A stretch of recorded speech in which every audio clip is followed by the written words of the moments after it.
তুমি মাঝখানে একটা সিনেমা করলে, রিলিজ হলো, বেশ হই হই হলো এটা নিয়ে। তো এটার বড় পর্দায় নিজেকে দেখবো, এটার একটা ড্রিম ছিল, তো সেটাই ফুলফিল করার চেষ্টা। কিন্তু এখন যে ইন্ডাস্ট্রির অবস্থা দেখছি, যে ওই ফ্যান্টাসি কেটে গেছে। এই যে বিভিন্ন সময় টাকা নেওয়া, রিলিজ করা, হ্যাঁ, এইগুলোর এটা ভিত্তি আছে? এটার কোনো ভিত্তি নেই, কিন্তু এটা হয়। মানে সত্যি পকেট থেকে খরচা হয়? সত্যি পকেট থেকে খরচা করতে আমি এমনও দেখেছি যে ধরো ইন্ডিপেন্ডেন্টভাবে চারজন বন্ধু মিলে একটা সিনেমা বানিয়েছে, সেটা রিলিজ করার জন্য 3-4 লাখ টাকা দিতে হবে। বাংলা সিনেমার এই যে অবস্থা হয়েছে, এর পিছনে দায়ী টলিউড। এখন পার্টি অফিস হয়ে গেছে, সবাই দেখতে পাচ্ছে। যে ক্যামেরা ধরার ডিরেক্টর, সে ঝান্ডা ধরে ঘুরে বেড়াচ্ছে। আর যারা অভিনেতা অভিনেত্রী, যারা নিজেদের ক্রাফটে খাটার উচিত, তারা রাস্তাঘাটে প্রচারে খাটছে।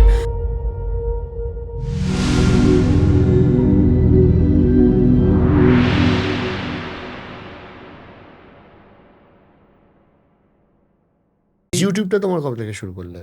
ইউটিউব শুরু হয়েছে 2017 কি 18 ওই 3-4 বছর কলকাতাকে কোচবিহারে ফেরার পর। কোচবিহারে ফিরে তুমি ডান্স স্কুল করেছিলে। হ্যাঁ, ইউটিউবে কি মনে হলো যে কিভাবে আপলোড করি? ইউটিউবে ভিডিও বানাবো প্রফেশনালি, এই জন্য আপলোড করিনি। মানে ইউটিউবে আমি ডান্সের ভিডিও আপলোড করতাম, সপ্তাহে একটা করে স্টুডেন্টদের নিয়ে নাচের ভিডিও করতাম, ওটা ইউটিউবে আপলোড করতাম। যে আমার সার্কেলের যারা আছে, যে ইউটিউবার হয়ে যাবো ওখান থেকে, এরকম না। তখন চ্যানেলের নাম কি ছিল? তখন চ্যানেলের নাম ছিল ডান্সিং ভিলেজ, সেটাই পরে সিনেভাব করেছি।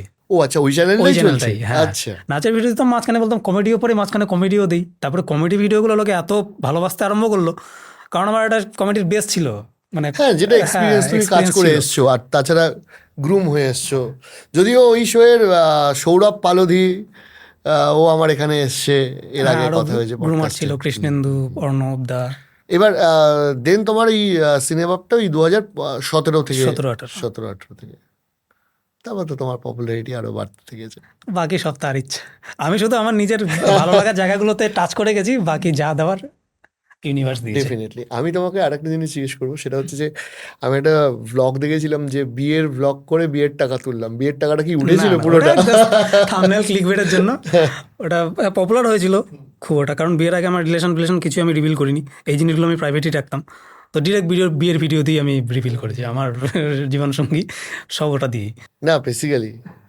আচ্ছা, তুমি এরকম কখনো মনে হয়নি যে 4বার বিয়ে করবো কন্টেন্টের জন্য? ব্লগ চ্যানেল তো তোমারও আছে। বল হাতে মেরে বের করে দেবে বাড়ি থেকে। ইনফ্যাক্ট আমি ফ্যামিলি ব্লগেও প্রচুর ভিউ আসে। আমি একটা লাস্টের ভিডিওতে বলেছিলাম, এই ফ্যামিলি, বউ বাচ্চা, আচ্ছা, এইগুলো নিয়ে তোমার কথা হয়েছে কখনো ব্লগারদের সাথে? আমার ইচ্ছা আছে, আমার কখনো দেখালে, আমার দেখা হয় না ওদের সাথে। আমি আর নাম করছি না, যে ভাই এইগুলো তোরা কেন করিস? মানে নিজের তো একটা মান সম্মানের ব্যাপার আছে কন্টেন্টের জন্য। যার এটা যার। নিয়ে তোমার কখনো কথা হয়েছে না, ব্যক্তিগতভাবে? সামনাসামনি কথা হয়নি, রোস্ট করেছি আমি।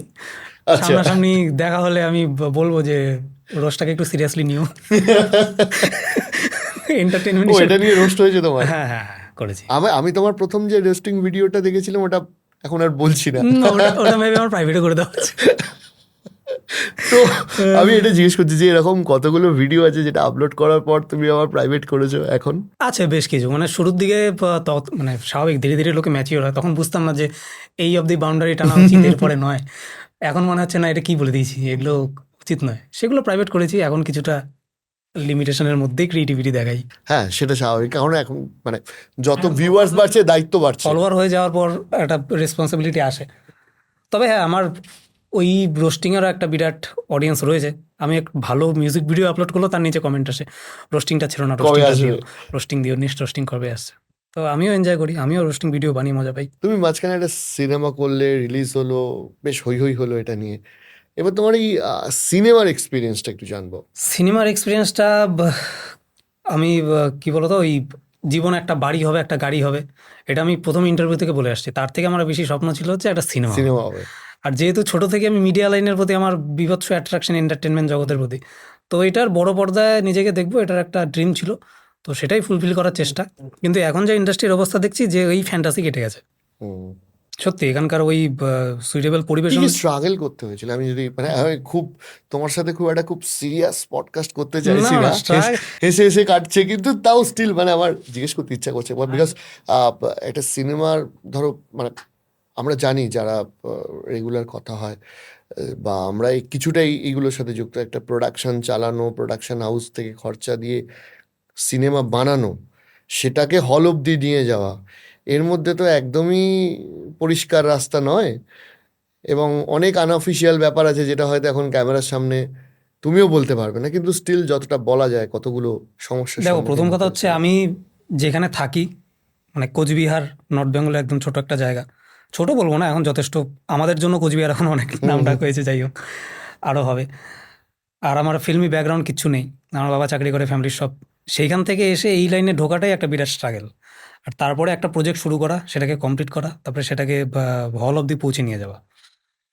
রাস্তা কখনোই স্মুথ হয় না, এবং তোমরা যারা ইন্ডাস্ট্রির এখন পরিস্থিতি দেখতে পাচ্ছ, হুম।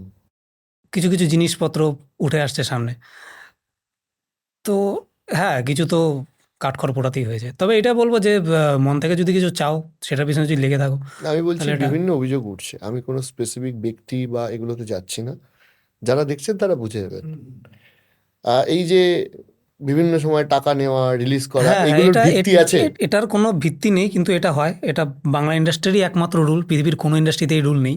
মানে সত্যি পকেট থেকে খরচা হয়? সত্যি পকেট থেকে খরচা করতে আমি এমনও দেখেছি যে ধরো ইন্ডিপেন্ডেন্টভাবে চারজন বন্ধু মিলে একটা সিনেমা বানিয়েছে, হুম। টাকা পয়সা জোগাড় করে 20 লাখ টাকা দিয়ে একটা সিনেমা বানিয়েছে, সেটা রিলিজ করার জন্য বলছে যে 3-4 লাখ টাকা দিতে হবে রিলিজে। এর কোনো পেছনে যুক্তি নেই, এবং তারা এই ঘুষ নেওয়ার পেছনে একটা সুন্দর লজিক বানিয়েছে যে আমরা ঘুষ নিচ্ছি না, আমরা তোমাদের ভুলের মাসুল নিচ্ছি। হুম। তো এই জন্য অনেক অ্যাসপিয়ারেন্ট বা যারা নতুন কাজ করতে যায়, তারা এখান থেকে চলে যায় প্রথম কাজ করার পরে, আর কোনো ইন্টারেস্ট হারিয়ে ফেলে। তো সেটাই বলার।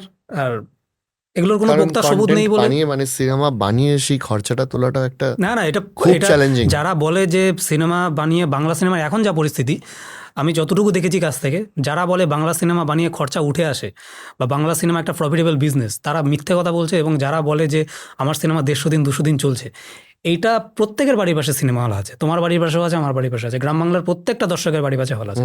তারা এমন কেউ বলতে পারবে না যে এখন আর বাংলা সিনেমা হলে রেখেছে, সেটা 150 দিন ধরে চলেছে। এটা পাতি হিসাবে আমি তোমাকে বলছি, আমার কিছু ভয় নেই। আমাকে ইন্ডাস্ট্রি থেকে ওই বলে দিলাম, আমার ফ্যান্টাসি নিয়ে যে ফিউচারে আমাকে ইন্ডাস্ট্রিতে কাজ করতেই হবে বা তাদের তেলিয়ে চলতে হবে। পাতি তারা কিছু হলের টিকিট কাটে নিজেদের টাকা থেকে, বুক মাই শোতে হাউসফুল দেখায়, সেটারই স্ক্রিনশট নিয়ে প্রচার করে আমার সিনেমা 150 দিন চলছে। ঘচু চলছে, চলতেই পারে না বাংলা সিনেমা। নিজেরাই টিকিটটা কেটে নেয়। নিজেরাই টিকিটটা কেটে নেয়। আর দ্বিতীয়ত হচ্ছে যে টার্ন ওভারের ব্যাপারটা, বাংলা সিনেমার একটা সময় 50 লাখের সিনেমা 2 কোটি ব্যবসা করতো, হুম। একটা সময় ছিল। সেই সময় মানে বাইরে থেকে প্রডিউসাররা যারা ব্যবসায়ী, তারা আসতো ইনভেস্ট করতে, যে এখানে ইনভেস্ট করলে আমি ফিরে পাবো। এখন এখানে টাকা ইনভেস্ট করে বা কী করে, মানে রিটার্ন না পাওয়ার পরে কী করে ইনভেস্ট করছে, বা কোন জায়গা থেকে টাকা আসছে, নাকি ব্ল্যাক মানি হোয়াইট, আমি আই ডোন্ট নো। এখানে টাকা ইনভেস্ট করা মানেই লস, কিন্তু সেই লসের মধ্যে থেকে তারা কীভাবে লাভ করছে আমি জানি না, সেটা তাদের ব্যক্তিগত ব্যাপার। আর দ্বিতীয়ত হচ্ছে বাংলা সিনেমার এই যে অবস্থা হয়েছে, এর পিছনে দায়ী টলিউড। এখন পার্টি অফিস হয়ে গেছে, সবাই দেখতে পাচ্ছে। যে হয়ে গেছিল, এখন ধীরে ধীরে আশা করি সব স্বচ্ছ হবে। যে ক্যামেরা ধরার ডিরেক্টর, সে ঝান্ডা ধরে ঘুরে বেড়াচ্ছে। আর যারা অভিনেতা অভিনেত্রী, যারা নিজেদের ক্রাফটে খাটার উচিত, তারা রাস্তাঘাটে প্রচারে খাটছে।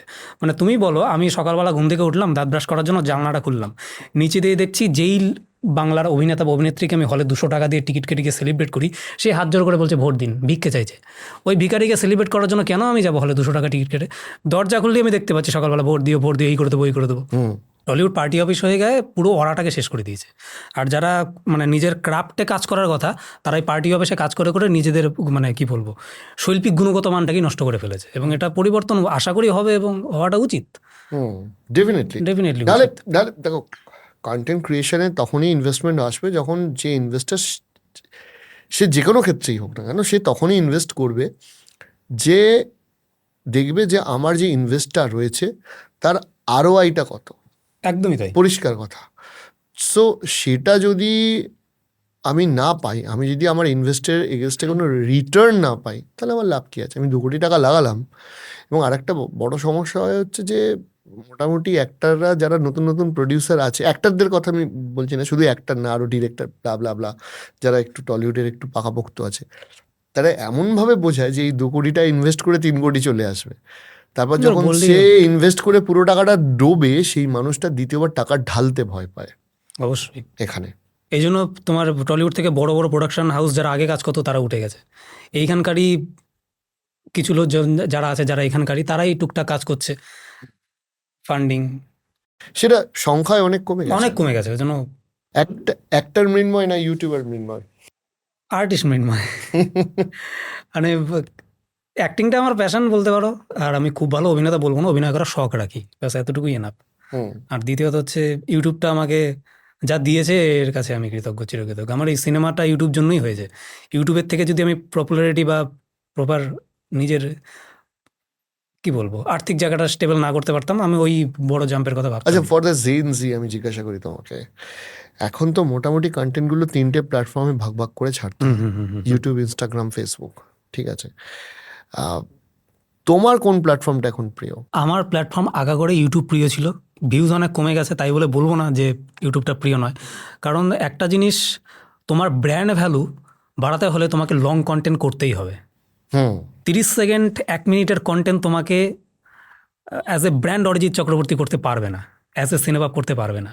তোমাকে কন্টিনিউ 15 মিনিট সহ্য করে একজন দেখছে মানে তুমি কিছু দিচ্ছ ওটার মধ্যে। 30 সেকেন্ড করে স্ক্রল করলে, তুমি হাতে মোবাইলটা নিলে তুমি 15 মিনিটে প্রায় 150-200 স্ক্রল করে নিতে পারবে। 150-200 মধ্যে 150-200 আর্টিস্ট চলে যাবে। কিন্তু 15 মিনিট যখন তুমি একটা লং কন্টেন্ট দেখবে, এক ভদ্রলোককেই দেখছো, তার কাজটাকে দেখছো, মানে সে তোমাকে ধরে রেখেছে 15 মিনিট। আর তুমি এটা তুমি বলিউডও দেখতে পারো, টলিউডও দেখতে পারো। এই ভুবন বাম এখন সিনেমা করছে, তার ব্র্যান্ড তৈরি হচ্ছে লং কন্টেন্টের জন্য, শর্ট কন্টেন্টের জন্য নয়। ক্যারি মিনাটি এখন একটা ওয়েল এস্টাবলিশড একজন ক্রিয়েটার লং কন্টেন্টের জন্য। আশিস চাঞ্চলানি, যাদের নাম বলছি আমরা ব্র্যান্ড হিসাবে, তারা লং কন্টেন্টের জন্য। এরকম শর্ট কন্টেন্টের নাম তুমি একটা বলে দেখাতো, 1000টা নাম বলতে পারবে। হুম সো তোমাকে যদি, আমি মনে করি শর্ট কন্টেন্ট খারাপ না, ওটার মধ্যে ওই 1 মিনিটে ক্রিয়েটিভিটি দেখানো যথেষ্ট হার্ড, কিন্তু তোমাকে ব্র্যান্ড বানাতে হলে না, আর একটা ব্যাপার হচ্ছে এই 1-2 মিনিটের মধ্যে সত্যি ক্রিয়েটিভিটি করাটা খুব মুশকিল হয়ে যায়। মানে আমি তোমার সহজে হয়ে যায়। আমি মিউজিকের ক্ষেত্রেও বলছি তোমাকে, যে আগে আমরা যখন একটা মিউজিক করতাম, মানে আমাদের তো মিউজিকটা হচ্ছে, তুমি যেহেতু মিউজিক ভিডিও তোমার চ্যানেলে প্রচুর আপলোড হয়, তুমি বুঝতে পারবে যে তার আগে যে মিউজিকের যে প্রিলিউড, ইন্টারলিউড যেগুলো থাকতো, সেই জায়গাগুলোই হচ্ছে বেসিক্যালি মিউজিশিয়ানস যারা ছিল তাদের খেলা দেখানোর জায়গা। যারা ভালো পার্ট বাজাবে, ভালো মানে একটা কেউ কিবোর্ডের খুব একটা ভালো কর্ড দিল, তারপর যখন ভোকালটা ঢুকে যায়, তখন যারা মিউজিশিয়ান তারাই কিন্তু তাদেরই কানটা চলে যে ভোকালের পিছনে পিছনে কি কি বাজছে না বাজছে। আজকের ডেটে এই শর্ট কন্টেন্টের যুগে যে সমস্যাটা হচ্ছে, সেটা হচ্ছে এই শুরু থেকেই ভোকালটা ঢোকাতে হচ্ছে, ফলে মিউজিশিয়ানদের যে জায়গাটা ওটা খেয়ে যাচ্ছে। সেটা কিন্তু খেয়ে যাচ্ছে, সেটাও এফেক্টেড। সুতরাং শর্ট কন্টেন্ট শুধুমাত্র কন্টেন্ট ক্রিয়েশন না, আমি বলছি মিউজিকের ক্ষেত্রেও। তুমি ভাবো আর.ডি. বর্মনের সময়, বা এই যে নীলাঞ্জনা, যে মানে প্রচুর দেখবে তোমার মানে টিভিতে বা কুইজে বা গেম শোতে আগে হতো যে গানের মিউজিক পার্টটা বাজছে, বলতে হচ্ছে যে কোন গান, সেটা এখন আর পাবে না আজকের ডেটের গানের, কারণ তোমার তো শুরুতেই গানটা শুরু করে দিতে হচ্ছে। গানের ক্ষেত্রে শর্টের জন্য কি হচ্ছে জানো তো, প্রত্যেকটা গান বানানোর সময় খেয়াল রাখতে হচ্ছে, আগে কি খেয়াল রাখতে হতো, স্কেলটা ঠিক আছে কিনা, প্রত্যেকটা ওয়ার্ড ঠিক আছে কিনা। এখন সবাই মাথায় রাখছে হুক লাইনটা ঠিক আছে কিনা, রিল হবে কিছু। রিলটার জন্য। মানে ওই হুক লাইনটা ছাড়া বাকি গানটায় কিচ্ছু নেই, শুধু ওই হুক লাইনটা ভাইরাল হয়ে গেছে, ব্যাস। তবে এটাও একটা সময়ের খেলা, মানে মানুষের রুচিবোধ অনেক বদলে যায়। মানে এখন একটা গান, মানে হানি সিংও বলেছিল একদিন যে আগে একটা গান হিট হলে সেটা 1 বছর চলতো, এখন একটা গান হিট হলে 3 দিনও সেটা চলে না, তারপরে নতুন গান চলে আসে। হ্যাঁ, এখন তো ইনস্টাগ্রাম ট্রেন্ডে যতক্ষণ না ওই উপরের দিকে তীর চিহ্নটা থাকছে, লংজিভিটি খুব কমে গেছে।